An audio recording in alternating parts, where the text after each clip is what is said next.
The South African Communist Party's 14th National Congress has got off with strong calls for an immediate end to state looting and corruption. Close to 2,000 delegates and international guests have converged on Boksburg on the East Rand for the week-long Congress. We cross to our reporter Aldrin Sampear, who's at the Congress now. Good afternoon, Aldrin. Strong words from Sampear condemning the current trajectory of the ruling party. What does this mean for the current debate about the future of the alliance? Well, certainly that's a question that the Congress will need to grapple with, because they're not happy with the current state of the alliance.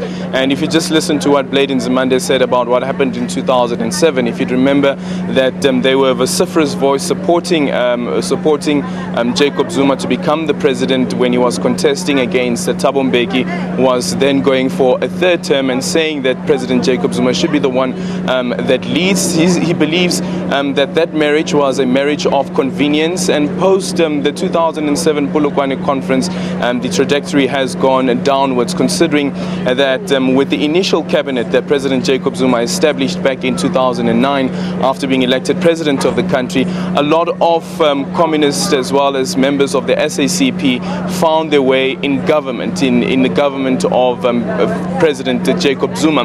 But also quite critical, a question that's in the discussion documents and that was highlighted here by Sampear as well, is that the role of SACP members in the executive needs to be assessed. He spoke, for instance, around the issue around Nkandla. And if you remember that Thulas Nxesi, who's the former Minister of Public Works, was one of those ministers who issued a report defending President Jacob Zuma, saying President Jacob Zuma is not liable for any of the costs, as well as other findings as well. So he says that the role of the SACP in terms of the executive needs to be assessed. And I saw when I sent out the tweet about what Sampear was saying about the overspending of Nkandla, someone then tweeted saying back in 2014 it was Sampear who said that the Nkandla stories are lies made up by white people, and now he's singing a different tune.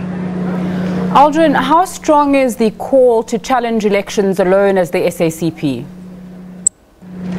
Tell you what, the speaker who immediately spoke after Sampear was done with his speech, the first thing that he said was state power, state power. And the crowd, the delegates here, close to about 1.8 thousand delegates chanted with him, saying state power, state power. So it seems as though that there is this overwhelming support to contest the elections, to contest independently.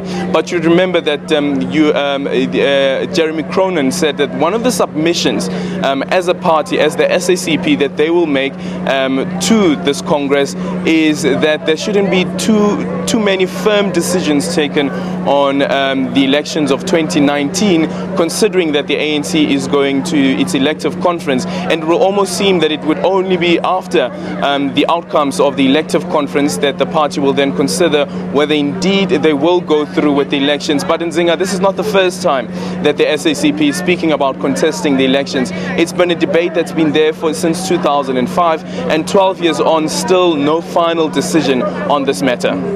Now we're hearing that former President Thabo Mbeki is there, and also that people at the conference are saying that things were better under the Mbeki administration. What was the response to that?